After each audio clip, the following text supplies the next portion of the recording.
Welcome to Off the Turf with Raging Cajun Baseball. I'm your host, Greg Larnard, where we get to know the Raging Cajun Baseball team on and a little bit off the field as well. Let's meet our next guest. He's over here on the mound. He's on the bump.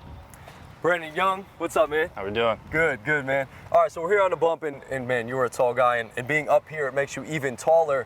Do you use your height as like kind of an intimidation factor a little bit? Yeah, absolutely, for sure. Yeah. All right, so what is the delivery like for you on the mound? Are you a guy that goes from the windup, or are you a guy that goes primarily from the stretch? What does it look like? Yeah, I was wind up all last year, and this fall I kind of scrapped that and went straight from the stretch. Yeah. Why? More simple, more I get to feel my body more, honestly. It feels a lot better. Yeah, I like for it. sure. And when it comes to working off of the stretch, how does it look? Give us a quick look at how it looks from the stretch. I know we don't have the actual mound here because it would take a long time, and of course this mound is very pristine, the only dirt here on the actual field. But are you a guy that likes to go from one side of the rubber or the other, or are you right in the middle? I'm kind of on the right side of the rubber, coming at righties a little bit because I got a pretty good changeup I can fade out, and I like to go in on the righties a lot. There you I'm go. kind of So on this what does side. it look like? Let's see. I know it's a little wet. Kind of just right here, kind of staggered a little bit, so I can just come up and fire. Cool. All right, so what is your approach when you get onto the mound?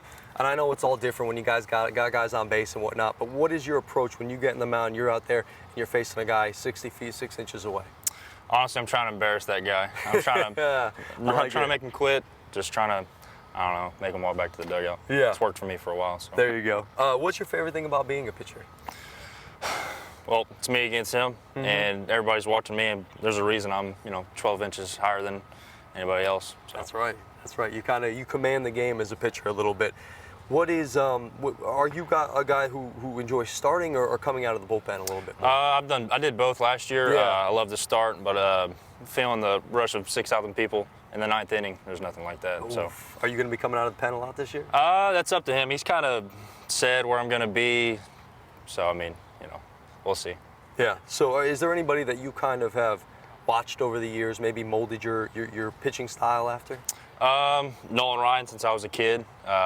Both from Texas, big power guys, and lately kind of Mike Clevenger. I like his style, his flair. It's awesome. There you go. So are you an Astros fan? I'm a huge Astros fan. Big Astros fan. All right, that's kind of upset me this past couple months. Man, I wasn't going to bring it up, but since you did. Yeah, no, you got to. It's a little tough. It's disappointing for sure. So what's the difference between, as you said, you started and you relieved last year. What's the biggest difference between Brandon Young preparing for a start and Brandon Young coming out of the bullpen? Let's start with as a starter. Mindset, I mean, both things. It starts when you wake up, but starting, I mean, you got to get prepared hour and a half earlier, go through every hitter, how you're going to approach it, three times through the lineup.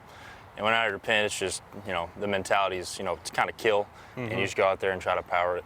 Are you a guy who enjoys, if you're coming out of the pen, would you rather a clean inning kind of like a starter, or you don't mind, hey, I'm coming into adversity, maybe the bases are chucked, I got the number 4 batter in the box. What do you like better? Everybody likes a clean inning, but bases loaded is kind of cool because, I mean, but you're not afraid. I'm not afraid, no, because every pitch counts when bases are juiced. And why should he be? He's 6 feet 6 inches tall, right? 6'6"? Yeah. There you go. Let's talk about. Look, it's your senior season, and does that feel weird to kind of say and think about? Not yet. I hadn't really said. I'm sorry to bring it up. No, you're good. But no, it's my last chance. But kind of leaving it out on the field feels good. And I wanted to ask you this before we work into some other questions. But in terms of pitching, what do you throw? I got a 4-seam, slider, curveball, and a changeup. Curveball. So did you do a little knuckle? Is that a little knuckle? Yeah, curve? I got a little spike curve. A little spike curve. Yeah, I like that. Yeah. Where did you learn that from? I actually picked it up in the fall. Yeah? Just this past fall? Yeah, this Christmas break. Nice.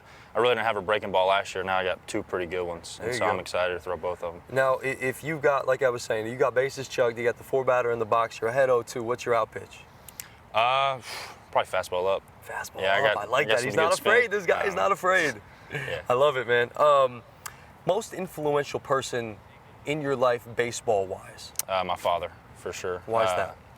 He's a tough guy. He spent 16 years in the Marine Corps and then 23 years in the federal prison working as a security guard, toll room, and working at a prison for 23 years takes a lot of mental stuff, physical stuff, and he's just molded me into bringing that onto the field. For sure. And When you look at your baseball career, again, we talked about it's your senior year. A lot of us in this game have faced some sort of adversity before. You know, you're a guy maybe that hits a rough patch on the mound, or you know, maybe you're not getting as much of an opportunity as you want. Talk to me about a time that you faced some adversity and how you pushed through it. My freshman year, I went to junior college up in Howard, and that fall didn't go too well. And my coach kind of brought me to the office in Christmas and said, "Hey, it's not looking good. You better get it together." And then I came back that spring, and I was the #1 starter. And after that, I don't know, mindset changed, everything changed. I wasn't the best on that team, and I had to realize, like, you better do something about it. So yeah, that was pretty tough. Yeah, no, it's got to be tough when a coach sits you down and says, I don't know if you're going to be on this team come you know, the next semester, man. Yeah. That'll hit you pretty hard. Oh yeah. What's a game day preparation for you? I know it differs between being a starter and being a reliever, whatever you're doing that day. But just a normal day. Say you're not starting, you might come out of the pen. What does a pregame routine look like for Brendan Young? It starts when I wake up. Good breakfast is pretty key. A lot of water. And eating right's pretty good. You don't want to feel bad when you come up to the field and your stomach's hurting. Yeah. But as soon as you come into the field, you got to be focused. You can't be thinking about other stuff. It's got to be, you know, about the game, about a win. For sure. Are you a superstitious guy? Do you have any superstitions? I'm a little stitious. No, I really don't, honestly. Do you have anything that like you need to do before you get onto the bump? I know some guys they'll do something behind the mound. They'll scrape at the rubber or something like that. Any kind of routine? Yeah, actually, I kind of do. I kind of grab the ball wherever it is, and I walk up this way. I kick the landing a little bit, kick the plate, and I look to center field, and I just kind of touch it like that. Let's go. I've done that for a couple years. I don't know why. I just do. That's your thing. Yeah. Baseball players are a creature of habit. So you get into that habit and a routine, and you just got to stick through it. For sure. Even if you don't know why you're doing it. Yeah, I have no idea. All right. So talk to me about maybe your favorite baseball memory. A time where you were like, man, I had a great game, or just played in a great game, or whatever it might be. When I was 15 or 16, I threw a perfect game on Father's Day with my father there, and that was pretty special. And that's the guy who was the most influential on your. Yep. That's cool. That was in high school. Travel ball. Travel ball?